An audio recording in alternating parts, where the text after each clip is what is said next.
Is your kid complaining more than usual right now? Do you feel like they're complaining all the time? And do you feel super annoyed? A lot of us can identify with that right now. We're all in close quarters, emotions are running higher, kids' routines are out of whack, our routines are out of whack. So you may find your kid complaining quite a bit right now. Don't allow that to make you feel fearful that your child is spoiled, indulged, bratty, whatever other words come to your mind. Let's talk for just a second about what to do when your kid complains and how the way we respond is actually really important for how our children learn how we respond to them sharing their feelings with us. So let's say you have a kid who is doing school or some version of school or learning online, and they're complaining, this is so stupid, I hate doing it like this, I hate doing my classes on the computer. Your automatic response may be to feel some fear that you may not even be aware of and respond in ways like, you're lucky you have a computer and you should be grateful that you even get to do school online. A lot of kids don't even have computers and can't learn. Or you have a teenager who is complaining about not getting to be with their friends, and your automatic response is, why are you being so selfish? So what happens is when they complain to us, one of the ways we can respond is to remember that it may feel like complaining, but what's actually happening is that they are sharing their internal experiences and their feelings with us.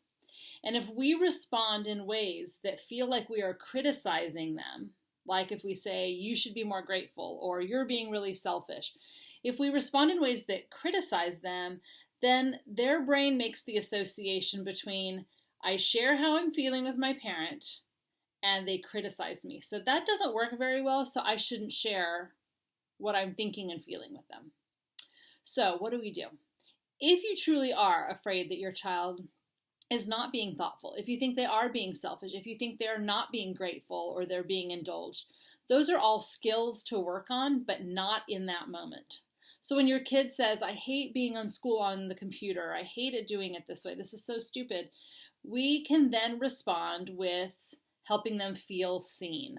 And that's really tuning into what's happening inside in their emotions. And so we say to them, it's not working the way that feels good to you, is it? Or, oh, it's not as much fun as being with your friends at school, is it? Or, yeah, that's really hard. I'm having a hard time doing all of my work just sitting looking at a computer all day. I can see why that would bug you. So we respond in a way that makes them feel validated and safe and good about sharing what they think and feel with us. If you want to work on the gratitude and all of those kinds of things, you can do that, but do it later. So at dinner, have a conversation. Tell me what you're grateful for. What do you think might be really hard for families who don't have as much as we do? Or how can we think about ways to show up for our neighbors and help them and really be helpers instead of being people who are focused just on ourselves. So these are all skills that we can build, but it doesn't have to happen in the moment that they're complaining. We can do that in a later conversation. So here's the challenge to you. When your kid complains, it's hard to do, but instead of feeling annoyed, maybe you can say, this is a privilege and a gift that my kid is sharing their thoughts and feelings with me. And I'm going to respond in a way that makes them want to share more thoughts and feelings with me. That's our challenge. It's not going to be easy to do, and we're certainly not going to do it well all the time.